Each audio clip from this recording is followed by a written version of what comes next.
मेरा नाम माही है। यह नाम मुझे मेरे पिता ने दिया था। मेरी खूबसूरत सी शक्ल देखकर मेरे पिता मुझे माही कहकर बुलाते थे।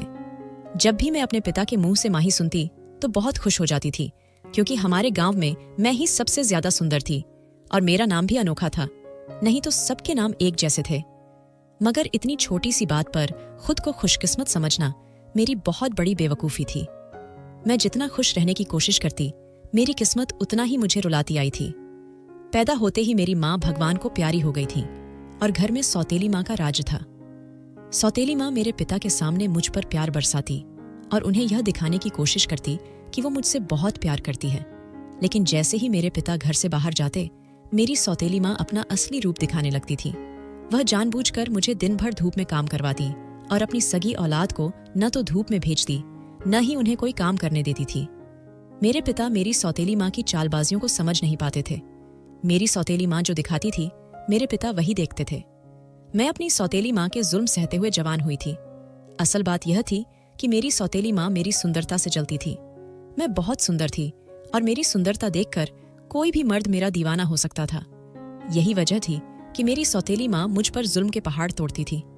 कभी कभी तो जलन के मारे वह अपनी बड़ी बेटी सीता से कहती कि इसे धूप में काम करवाओ या खेतों में भेजो, मगर फिर भी इस कली मुही पर रूप चढ़ता जा रहा है।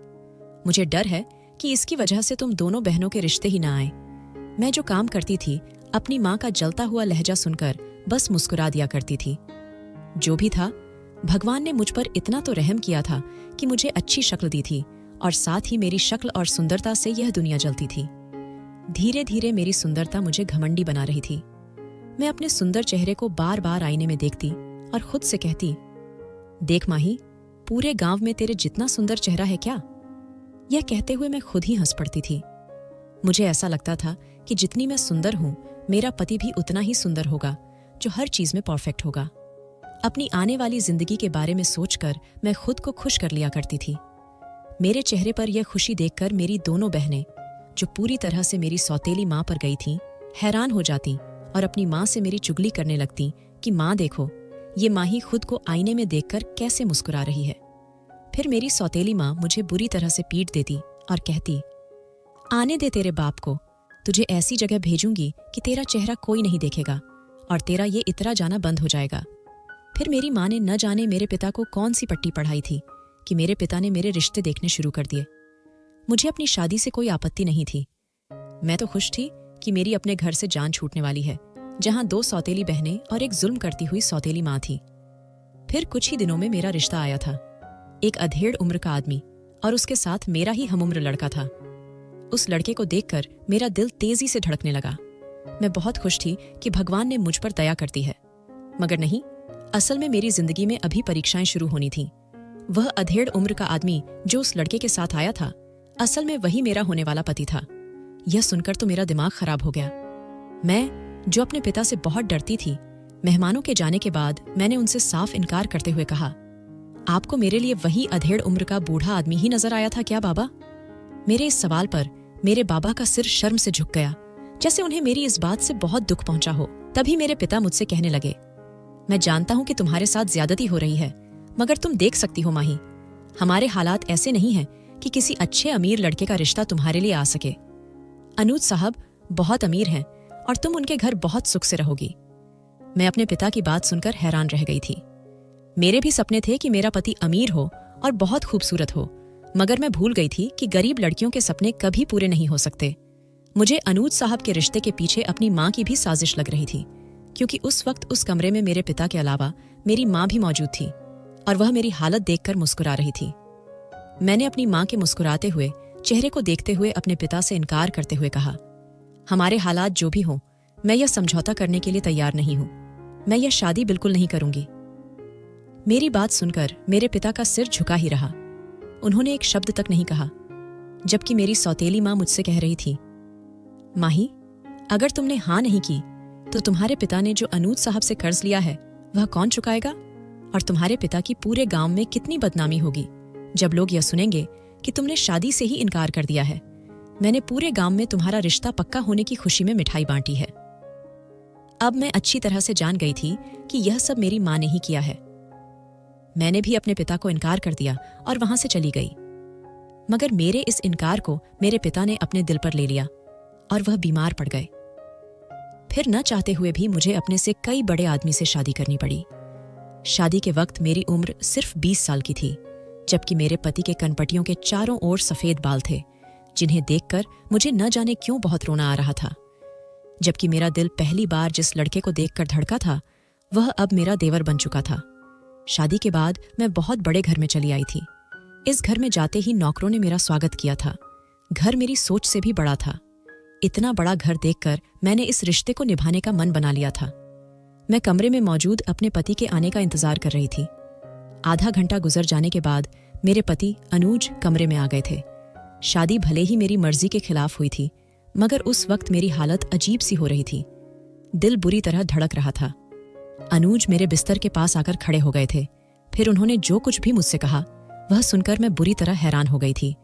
अनुज मुझसे कह रहे थे, अपना साज श्रृंगार उतार कर प्लीज और सोफे पर जाकर सो जाओ। उनकी यह बात सुनकर मुझे रोना आ रहा था।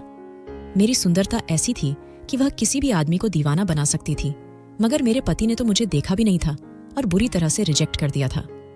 उस रात मैं बहुत रोई थी। मुझे अपनी सुंदरता उस रात बहुत बेमतलब की लग रही थी। मेरा सारा घमंड टूट गया था जो मुझे अपनी सुंदरता पर था। वक्त ऐसे ही बीत रहा था। मैं अपने पति को अपनी तरफ आकर्षित करने की कोशिश करती थी, मगर मेरे पति मुझे देखना भी नहीं चाहते थे और न ही उन्होंने मुझसे कोई शारीरिक संबंध बनाया था। एक औरत तभी औरत कहलाती है जब उसे अपने पति का प्यार मिलता है, मगर मेरे साथ ऐसा कुछ नहीं हो रहा था। अनुज मुझे ऐसे नजरअंदाज करते थे जैसे मैं घर में हूं ही नहीं। खाने की टेबल पर जब हम सब एक साथ होते तो अनुज अपने भाई कार्तिक से भी सिर्फ एक ही सवाल करते थे, तुम्हारी पढ़ाई कैसी चल रही है? और कार्तिक बस एक ही जवाब देता, जी अच्छी चल रही है। मैं गांव की रहने वाली थी। गांव का माहौल और शहर का माहौल बहुत अलग होता है, इसलिए मेरा वहां ज्यादा मन नहीं लगता था और न ही कोई मेरा मन बहलाने वाला था। उस शाम भी मैं उदास बैठी थी। मुझे अपने पिता की याद आ रही थी, मगर मैं उन्हें फोन करके बात नहीं कर सकती थी क्योंकि मेरे पिता के पास फोन नहीं था और मैं अपनी सौतेली बहन के मोबाइल पर फोन नहीं करना चाहती थी। अपने पिता को सोचकर मुझे बहुत रोना आ रहा था, मगर फिर खुद को बहलाने के लिए मैं अपने कमरे से बाहर निकल गई थी। तभी मेरी नजर कार्तिक पर पड़ी। मेरा देवर कार्तिक घर में मौजूद मंदिर में भगवान के सामने हाथ जोड़े खड़ा था। उसकी आंखों में आंसू थे और वह भगवान से कुछ कह रहा था। मैं कार्तिक जैसे जवान लड़के को यूं रोता देख एक पल के लिए ठिठक गई थी। तभी मैं काफी देर तक वहीं खड़ी रही थी। मुझे यह जानना था कि कार्तिक आखिर रोकर भगवान से कौन सी प्रार्थना कर रहा है। फिर यह रोज होने लगा। मैं हर शाम अपने कमरे से निकलकर अपने देवर को देखती थी। कभी मेरा देवर पढ़ाई कर रहा होता तो कभी भगवान के आगे झुका होता। मेरा देवर कार्तिक वैसे तो बहुत हैंडसम था, उसकी तरफ कोई भी लड़की आकर्षित हो सकती थी। मुझे भी ऐसा लगने लगा था कि मैं उसकी तरफ आकर्षित होती जा रही हूं। मैं उसके लिए उसकी पसंद का खाना बनाकर रखती थी। धीरे धीरे हमारी दोस्ती बढ़ती जा रही थी। मेरे पति अनुज जब मुझे कार्तिक से बातें करता देखते तो उल्टा मुझे कुछ कहने की बजाय मुस्कुराकर वहां से चले जाते थे। ऐसे ही मैं दिन का आधा समय अपने देवर के साथ बिताने लगी थी। मैं अपने पति से अब भी बहुत दूर थी। हम दोनों की बातें भी न के बराबर होती थीं। उस शाम भी मैंने चाय बनाई थी और कार्तिक का इंतजार कर रही थी, मगर उस शाम भी कार्तिक भगवान के सामने हाथ जोड़े खड़ा था। यह सब देखकर मुझे कुछ अजीब सा लग रहा था। तभी मैं अपनी जगह से उठी और उसके पीछे जाकर खड़ी हो गई, क्योंकि मुझे भी जानना था कि वह आखिर इतनी शिद्दत से भगवान से क्या मांग रहा है। कहीं किसी लड़की का तो मामला नहीं है। कार्तिक रोते रोते भगवान से कह रहा था, भगवान मेरे पास सब कुछ है, मगर मुझे कुछ भी नहीं चाहिए। मुझे सिर्फ अपने पापा का प्यार चाहिए। प्लीज भगवान, पापा मुझसे प्यार करने लग जाएं। मैं कार्तिक की यह बात सुनकर हैरान हो गई थी, क्योंकि अनुज के पिता को मरे हुए तो बहुत साल हो चुके थे। फिर यह कार्तिक किसकी बात कर रहा था? पूजा के बाद जब कार्तिक अपनी जगह से पलटा तो मुझे अपने पीछे खड़ा देखकर हैरान हो गया। फिर अपने आंसू पोंछते हुए मुझसे कहने लगा, आप यहां? उसके सवाल पर मैं थोड़ी असहज हो गई और कहने लगी, वो बस मैं तुम्हें चाय पीने के लिए बुलाने आई थी। फिर मेरी बात सुनकर कार्तिक मेरे पीछे ही चल पड़ा। चाय पीते पीते मैंने कार्तिक से पूछा, कार्तिक तुम भगवान से क्या मांग रहे थे? मेरा सवाल सुनकर एक पल के लिए कार्तिक ठिठक गया। फिर कहने लगा, नहीं बस ऐसे ही।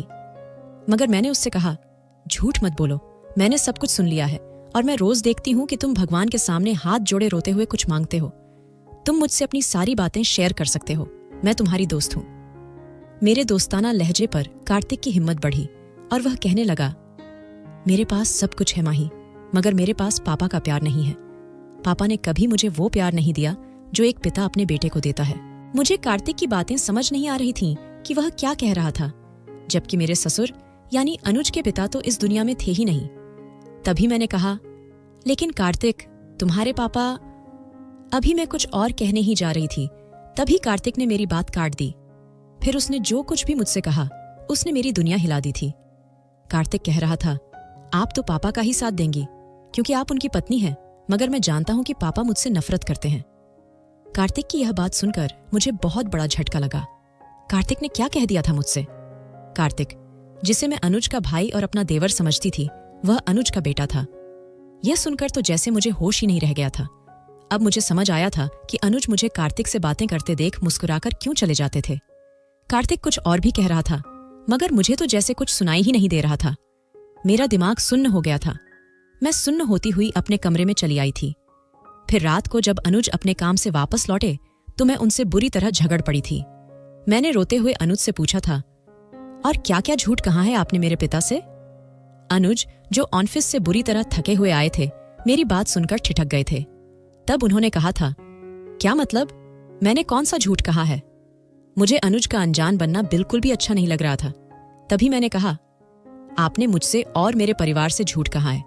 आपने शादी से पहले यह नहीं बताया कि आप पहले से शादीशुदा हैं और मेरी ही उम्र के बेटे के पिता हैं। मेरी बात सुनकर अनुज की आंखें लाल हो गई थीं।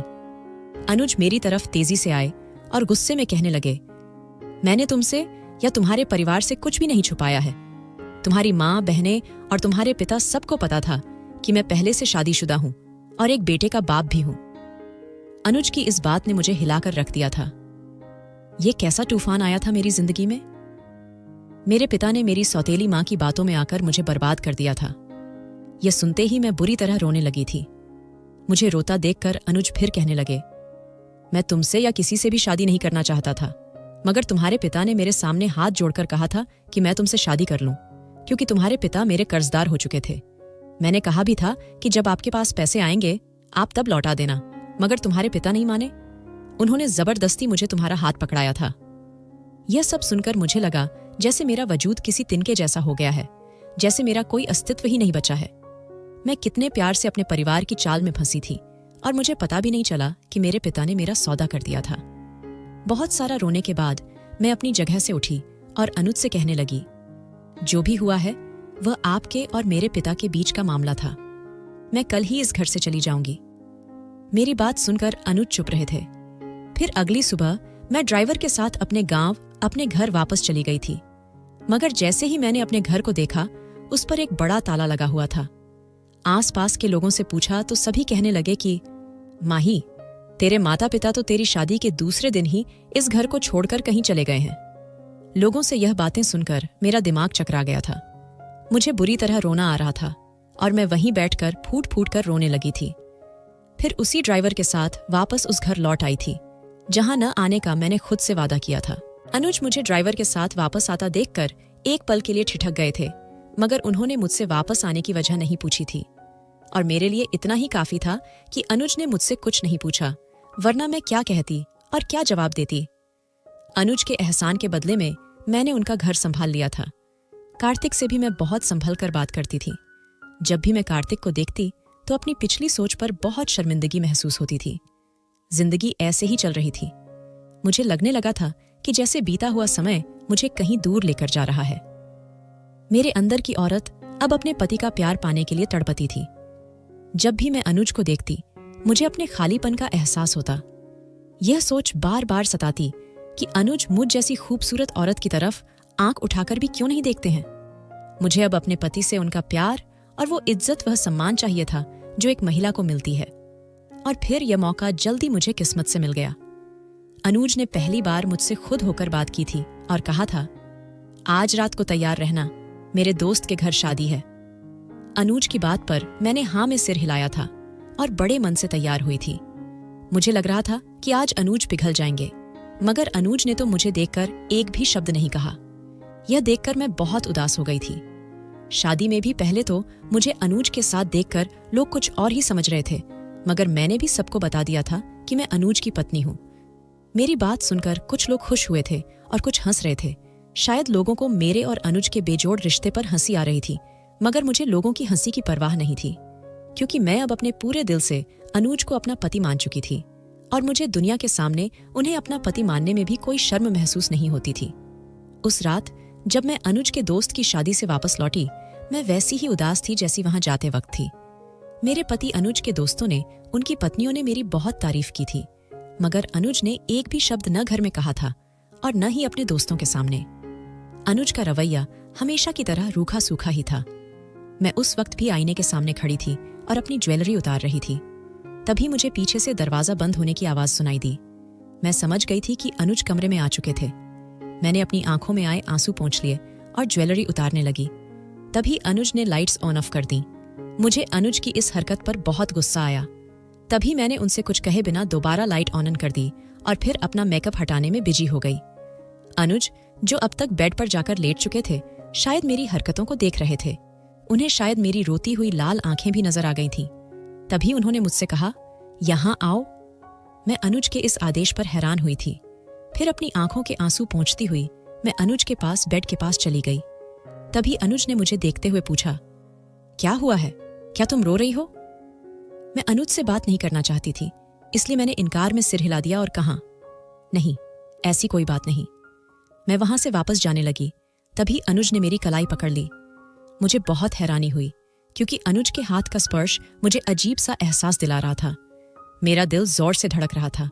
अभी मेरी हैरानी कम भी नहीं हुई थी कि अनुज ने मेरी पकड़ी हुई कलाई से मुझे अपनी ओर खींच लिया और मैं अनुज के ऊपर जा गिरी। न जाने कैसे अनुज को मुझ पर तरस आ गया था। उन्होंने उस रात मुझे वह खुशी दी जिसे पाने के लिए मैं न जाने कितना संघर्ष कर चुकी थी और अनुज से कितनी बार लड़ाई की थी। उस रात अनुज ने मुझ पर अपना सारा प्यार लुटा दिया। वह रात मेरी जिंदगी की सबसे खूबसूरत रात थी और मैं अनुज के इस प्यार से बहुत खुश थी।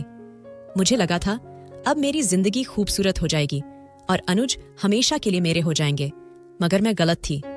उस रात की सुबह के बाद अनुज फिर से मुझसे बेगाने हो गए, जैसे हमारे बीच वह खूबसूरत रात कभी आई ही नहीं थी। अनुज का ऐसा रूखा सूखा व्यवहार देखकर मैं हैरान हो गई थी, मगर कहीं न कहीं मैं खुश भी थी कि अनुज ने मुझे मेरे हिस्से का प्यार दे दिया था। मुझे अब अनुज से कोई शिकायत नहीं थी। मैं अनुज का हर काम करती थी और कार्तिक के लिए भी खाना बनाती थी। उसकी हर चीज का ध्यान रखती थी। जो घर मैं पहले अपना नहीं मानती थी, अब मैंने उसे अपने दिल से अपना मान लिया था और मैं बहुत खुश थी। इसी दौरान मुझे यह खुशखबरी मिली कि मैं मां बनने वाली हूं। मुझे विश्वास नहीं हो रहा था कि इस दुनिया में मेरा भी कोई अपना रिश्ता आने वाला है जो सिर्फ और सिर्फ मेरा होगा। मैं यह खुशखबरी अनुज से साझा करना चाहती थी।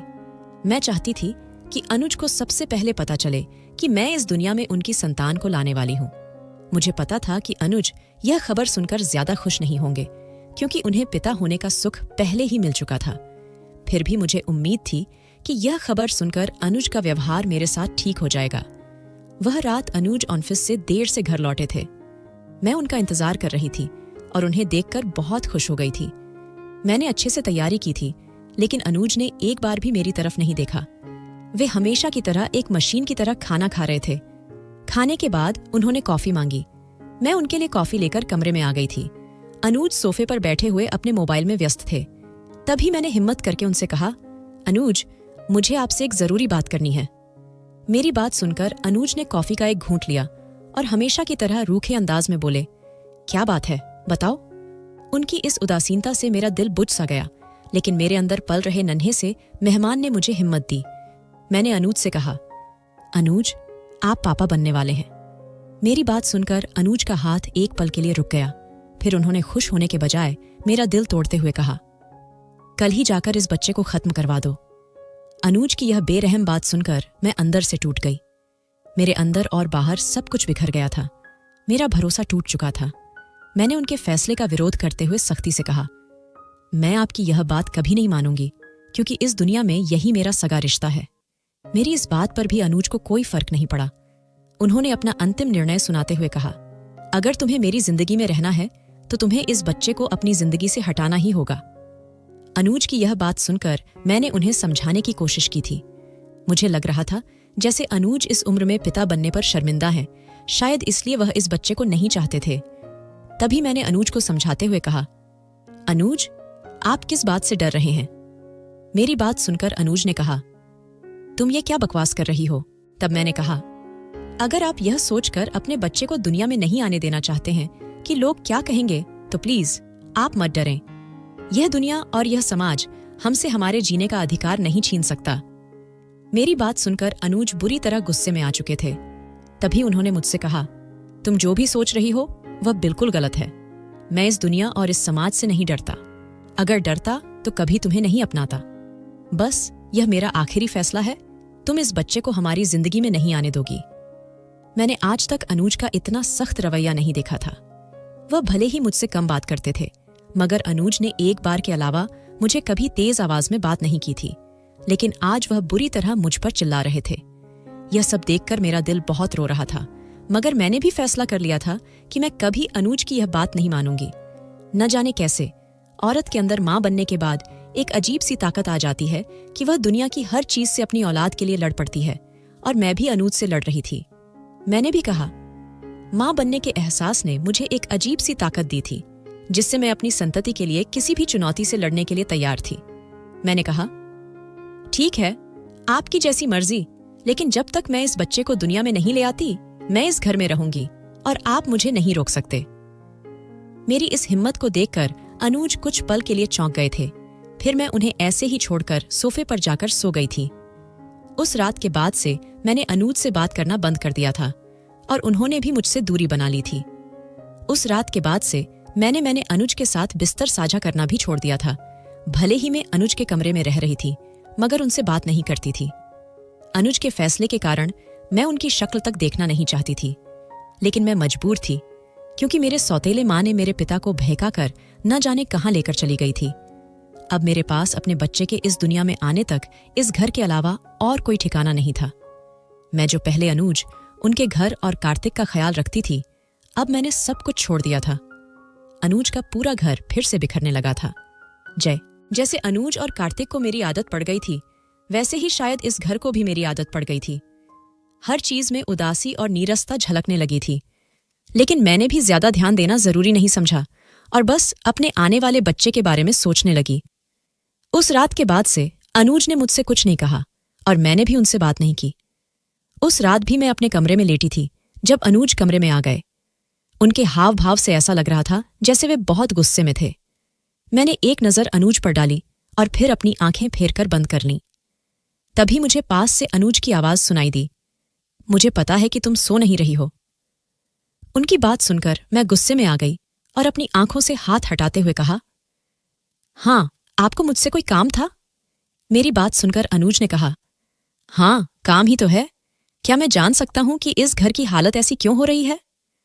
उनकी यह बात सुनकर मुझे गहरा आघात पहुंचा। मुझे उनसे इतनी कठोरता की उम्मीद नहीं थी। उस रात के बाद से उन्होंने मेरी खैरियत जानने की भी कोशिश नहीं की थी और अब उन्हें अपने घर की हालत की चिंता सता रही थी। मैं उस समय ज्यादा तनाव नहीं लेना चाहती थी, इसलिए मैंने अनुज से कहा, कुछ दिनों की बात है, कुछ दिनों बाद मैं इस घर से चली जाऊंगी, लेकिन जब तक मैं यहां हूं तब तक मैं आपके घर का ख्याल रखूंगी। इतना कहकर मैं फिर से अपनी जगह लेट गई। उस रात मुझे खुद पर और अपनी किस्मत पर बहुत तरस आया। मैं अपनी सगी मां को याद कर रही थी। मैंने उन्हें कभी देखा तो नहीं था, लेकिन शायद वे मेरे साथ होती तो मैं इस हालत में नहीं होती। रोते रोते पूरी रात गुजर गई। अगली सुबह से मैंने फिर से घर की जिम्मेदारी संभाल ली। एक बार फिर मैंने नौकरानियों को ठीक से काम समझाया और कार्तिक और अनुज का खाना भी बनाया। घर की हालत फिर से पहले की तरह हो गई। हर चीज से सफाई और चमक दिखाई दे रही थी। इन सब कामों की वजह से मैं थक चुकी थी और मुझे चक्कर भी आने लगे थे। मैं थकान के मारे अपनी जगह बैठ गई। तभी कार्तिक वहां आ गया और मेरा मुरझाया हुआ चेहरा देखकर पूछने लगा, आपको क्या हुआ है? क्या आप बीमार हैं? मैं उसे क्या बताती, तो मैंने कहा, शायद आज मैंने बहुत सारा घर का काम किया है, इसलिए थोड़ी थक गई हूं। मेरी बात सुनकर कार्तिक चुपचाप वहां से चला गया। उस रात मेरी तबीयत कुछ ऐसी हो गई थी कि ठीक होने का नाम ही नहीं ले रही थी। अनुज, जो ऑफिस से आकर अपनी ही दुनिया में व्यस्त हो जाते थे, शायद मेरी बिगड़ी तबीयत का अंदाजा लग चुके थे।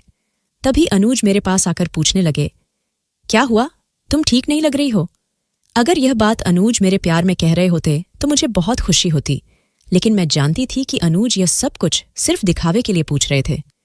इसलिए मैंने भी बेरहमी से जवाब दिया, मुझे क्या होना है, मैं बिल्कुल ठीक हूं, और अगर मैं बीमार भी हूं तो भी आपको मुझसे कोई मतलब नहीं होना चाहिए। मेरी बात सुनकर अनुज चुप रहे। फिर उन्होंने मेरा हाथ पकड़ा और मुझे जबरदस्ती लेडी क्लिनिक ले आए। लेडी डॉक्टर ने मेरी जांच की और दवाइयां दी। मैं अनुज की इस मेहरबानी पर हैरान परेशान थी। मुझे लग रहा था कि हमारा आने वाला बच्चा अनुज को बदल रहा है, और ऐसा ही था। अनुज अब मेरा ख्याल रखने लगे थे। अनुज मेरे खाने पीने, मेरी दवाइयों का हर चीज का ध्यान रख रहे थे, लेकिन मेरा दिल था कि अनुज के लिए बदल ही नहीं पा रहा था। न जाने क्यों मुझे बार बार अनुज की वे बातें याद आ रही थीं जो उन्होंने मेरे बच्चे के लिए कही थीं। उस रात भी अनुज मुझसे पूछ रहे थे, तुम्हारी तबीयत कैसी है? मैं उनकी बात सुनकर एक पल के लिए हैरान हुई। फिर मैंने बेरुखी से जवाब दिया, मैं ठीक हूं, मुझे क्या होना है? लेकिन आपको तो बहुत दुख हो रहा होगा ना कि मैं कैसे ठीक हूं? मेरी बात सुनकर अनुज के चेहरे के हाव भाव पल भर में बदल गए। वे मेरे हाथ पर अपना हाथ रखते हुए नरमी से कहने लगे, तुम मुझे गलत मत समझो, लेकिन मैं यह सब तुम्हारी भलाई के लिए कह रहा हूं। तुम इस झंझट में पड़कर अपने जीवन को दांव पर मत लगाओ। मैंने अनुज का हाथ सख्ती से झटक दिया और उनसे कहा, मेरी आज जो भी हालत है वो आपकी वजह से है। अगर आप मुझ पर एहसान करके मुझे मेरे हिस्से का प्यार ना देते तो मैं कभी इस मोड़ पर नहीं आती। लेकिन अब जो जीवन मेरे अंदर पल रहा है वही अब मेरे जीने की वजह है, और मैं स्वार्थी बनकर उसे इस दुनिया में आने से नहीं रोक सकती, चाहे मेरे साथ जो भी हो। मेरी बातों और मेरी जिद ने शायद अनुज को परेशान कर दिया था, या फिर हैरान। वे कुछ देर तक मुझे देखते रहे, फिर मेरे कमरे से बाहर चले गए। समय बीतता गया, दिन महीनों में बदल गए। मेरी डिलीवरी का समय करीब आ चुका था। अनुज के घर में कोई औरत नहीं थी जो मुझे कुछ सिखा सके, इसलिए यह समय मेरे लिए बहुत कठिन था। अनुज मेरी हालत देखकर कभी कभी चिंतित भी हो जाते थे, लेकिन मैं उन्हें अपनी चिंता करते देख साफ साफ कह देती थी, आपको मेरी परवाह करने की जरूरत नहीं है, मैं अपना ख्याल खुद रख सकती हूं। उस रात भी मुझे बहुत दर्द हो रहा था। दर्द की वजह से मुझे पता ही नहीं चला कि मैं कब बेहोश हो गई। जब होश आया तो मैं एक बच्चे की मां बन चुकी थी। डॉक्टर मुझे मेरे बच्चे के बारे में बता रही थी, मुबारक हो, आपको बेटा हुआ है। यह सुनते ही मेरी आंखों से आंसू बह निकले। मैं बहुत खुश थी कि इस दुनिया में अब मेरा भी कोई अपना कहने वाला आ गया है, लेकिन मुझे इस बात का भी दुख था कि मेरे पति अनुज अपनी ही संतान को स्वीकार नहीं करेंगे। इस दुख से बढ़कर एक औरत के लिए और क्या दुख हो सकता है कि आपका पति अपनी ही संतान को अपनाने से इनकार कर दे। मैंने दुख के मारे अपनी आंखें बंद कर लीं। 4 दिन बाद मुझे अस्पताल से छुट्टी मिल गई। इन 4 दिनों में अनुज मेरे साथ ही थे। अनुज ने इन 4 दिनों में अपने बेटे को एक बार भी नहीं देखा था, लेकिन वे मेरे साथ ही रहे थे। मैं अनुज का यह एहसान कभी नहीं भूलना चाहती थी, इसलिए उस दिन भी अस्पताल से छुट्टी के दौरान मैंने अनुज से कहा, धन्यवाद, आपने मेरा साथ दिया, लेकिन अब मैं अपने बच्चे का खुद ख्याल रख सकती हूं। मुझे आपकी जरूरत नहीं है। आप जब चाहें मुझे तलाक के कागज भेज सकते हैं। मेरी बात सुनकर अनुज ने अपने होंठ भींचे। वे शायद कुछ कहना चाहते थे मगर कह नहीं पाए। तभी अनुज ने मुझसे कहा, अभी बच्चा बहुत छोटा है, तुम उसे ऐसे लेकर नहीं जा सकती हो। अगर तुम्हें जाना ही है तो कुछ दिन बाद चली जाना। मेरे मना करने के बावजूद अनुज मुझे अपने साथ घर ले आए। कार्तिक अपने भाई को देखकर बहुत खुश हुआ था। उसने मुस्कुराते हुए अपने छोटे भाई को गोद में ले लिया। कार्तिक की खुशी देखकर मैं भी खुश हो गई थी, लेकिन मेरी यह खुशी ज्यादा देर तक नहीं टिक पाई, क्योंकि अनुज थोड़ी दूरी पर खड़े थे और उन्होंने यह सब कुछ देखकर भी खुशी नहीं जताई थी। फिर वे बिना कुछ कहे अपने कमरे की तरफ चले गए। अनुज का यह व्यवहार हमेशा मुझे रुलाता था, लेकिन अब मैंने ठान लिया था कि मैं रोऊंगी नहीं। अब मैं एक मजबूत और ताकतवर महिला बन चुकी थी, क्योंकि मेरे पास मेरी संतान की ताकत थी। अब मैंने अपना कमरा अनुज के कमरे से अलग कर लिया था। मुझे पता था कि इस घर में मेरा ज्यादा दिन टिकना नहीं है, इसलिए मैंने पहले से ही अपना इंतजाम कर लिया था। इस तरह 2 हफ्ते बीत चुके थे। मैं अब भी अनुज के घर का ध्यान रखती थी, कार्तिक का भी, और साथ ही अपने निरीक्षण में घर की सफाई करवाती थी। मैं अनुज का कोई एहसान नहीं लेना चाहती थी, इसलिए मैंने घर की जिम्मेदारी फिर से उठा ली थी। उस रात मेरे सिर में बहुत तेज दर्द हो रहा था। शायद डिलीवरी के बाद की कमजोरी मुझ पर बुरी तरह से असर कर रही थी, इसलिए मैंने दर्द की दवा लेकर सोने का फैसला किया। मैं इतनी गहरी नींद में थी कि मुझे एहसास भी नहीं हुआ कि मेरा बेटा अनूप जागकर जोर जोर से रो रहा था। मैं उठने ही वाली थी कि मैंने जो देखा उससे मेरी आंखें फिर से बंद हो गईं। अनुज मेरे बेटे को गोद में लेकर उसे चुप कराने की कोशिश कर रहे थे।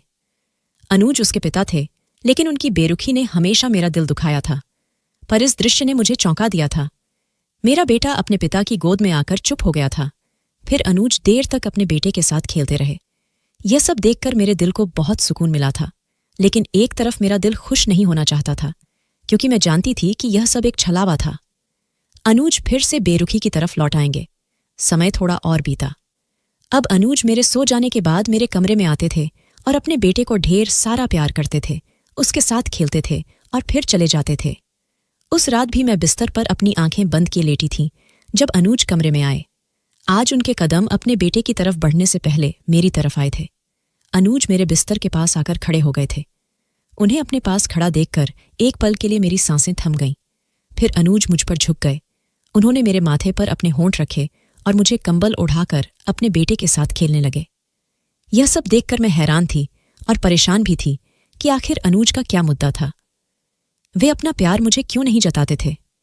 फिर मैंने भी उस रात फैसला कर लिया कि मुझे क्या करना है। अगले दिन जब अनुज ऑफिस से थक कर घर लौटे तो मुझे देखकर हैरान रह गए। मैं लिविंग रूम में अपने बेटे को गोद में लिए और एक हाथ में बैग पकड़े खड़ी थी। मुझे इस तरह देखकर अनुज ने हैरानी से पूछा, क्या तुम कहीं जा रही हो? अनुज की बात सुनकर मैंने बड़े आराम से कहा, हाँ, मैं जा रही हूं इस घर से और आपकी जिंदगी से। बस मुझे आपके वापस आने का इंतजार था। मैं आपको बताकर इस घर से जाना चाहती थी, ताकि आपको ऐसा ना लगे कि मैं इस घर से कोई कीमती चीज चुरा कर ले जा रही हूं। मेरी बात सुनकर अनुज के चेहरे पर चिंता साफ दिखाई दे रही थी। फिर उन्होंने मेरी गोद में सोए हुए बेटे को देखा और कहा, हाँ, तुम कीमती चीज तो लेकर जा रही हो मेरे घर से? अनुज के इस आरोप पर मैं हैरान हो गई। मैंने हैरानी से कहा, आप मुझ पर ऐसा इल्जाम नहीं लगा सकते। मैं और भी कुछ कहना चाहती थी कि तभी अनुज ने मेरे बेटे को मेरी गोद से उठा लिया और कहा, तुम मेरे बेटे को लेकर जा रही हो, इससे ज्यादा कीमती और क्या हो सकता है? यह सुनकर मैं खुश भी हो गई और हैरान भी कि मेरा प्लान काम कर गया। अनुज अपने खोल से बाहर आ चुके थे, लेकिन मुझे अभी भी अनुज से और बहुत कुछ उगलवाना था। तब मैंने जिद्दी अंदाज में कहा, आप तो इस बच्चे को खत्म करवाना चाहते थे, फिर अब कैसे इसे अपना बेटा कह रहे हैं? कृपया मेरे बेटे को मुझे दे दें और मुझे यहां से जाने दें। मेरी जिद देखकर अनुज थोड़ा सख्त लहजे में बोले, मैं तुम्हारे और अपने बेटे के बिना एक पल भी नहीं रह सकता और तुम मुझे छोड़कर जाने की बात कर रही हो। इतना कहकर अनुज ने मेरे हाथ से बैग लेकर दूर फेंक दिया और मेरा हाथ पकड़कर मुझे अपने कमरे में ले गए। अनुज ने मुझे बिस्तर पर बैठाया और खुद भी मेरे पास बैठकर अपने बेटे से खेलने लगे। अनुज का अपने बेटे के लिए यह प्यार देखकर मैं बहुत खुश थी। तब मैंने उनसे पूछा, अनुज, मुझे एक बात बताइए, आपका मेरे साथ ऐसा व्यवहार क्यों था और आप अपने ही बच्चे को क्यों नहीं चाहते थे? मेरी बात सुनकर अनुज के चेहरे से एक पल के लिए खुशी गायब हो गई। फिर वे कहने लगे, माही, मैं भी एक नरम दिल इंसान था और प्यार करने और बांटने में यकीन रखता था, इसलिए मुझे सीमा से प्यार हुआ था। सीमा मेरे पिताजी के दोस्त की बेटी थी, जो बहुत सुंदर और अमीर परिवार से थी। मेरे पिताजी भी चाहते थे कि मेरी शादी सीमा से हो और मेरी भी यही ख्वाहिश थी। इसी कारण सीमा मेरी पत्नी बनकर मेरे घर आई थी। शादी के 2 साल बहुत खुशी से बीते। फिर सीमा को अपने मां बनने की खबर मिली। मैं यह खबर सुनकर बहुत खुश था, लेकिन सीमा इस खबर से बिल्कुल भी खुश नहीं थी। वह इस बच्चे को खत्म कर देना चाहती थी, क्योंकि उसे लगता था कि बच्चा उसके पैरों की जंजीर बन जाएगा। उसने मुझसे गुस्से में कहा था कि वह यह बच्चा नहीं चाहती। मैं बहुत खुश था। मेरे पिताजी ने भी पूरे परिवार को यह खबर सुना दी थी, लेकिन अब सीमा की यह बात सुनकर मैं परेशान हो गया था। मैंने सीमा को समझाने की कोशिश की कि वह ऐसा न करे, लेकिन सीमा मानने को तैयार नहीं थी। फिर उसने मुझे छोड़ने की धमकी दी। मैं उसकी धमकी से डर नहीं रहा था, बल्कि मैंने भी कह दिया था कि वह मुझे छोड़ सकती है, लेकिन बच्चा पैदा होने के बाद। मेरी इस बात को सीमा ने बहुत गंभीरता से लिया। उसने मेरे कहने पर कार्तिक को तो जन्म जरूर दिया, लेकिन वह मुझे और अपने बेटे दोनों को छोड़कर चली गई। सीमा के धोखे ने मुझे तोड़कर रख दिया था। कार्तिक को भी मैंने एक औरत की बेवफाई का परिणाम जानकर उस पर ध्यान नहीं दिया था, और मुझे यह पता ही नहीं चला कि कार्तिक कब और कैसे बड़ा हो गया।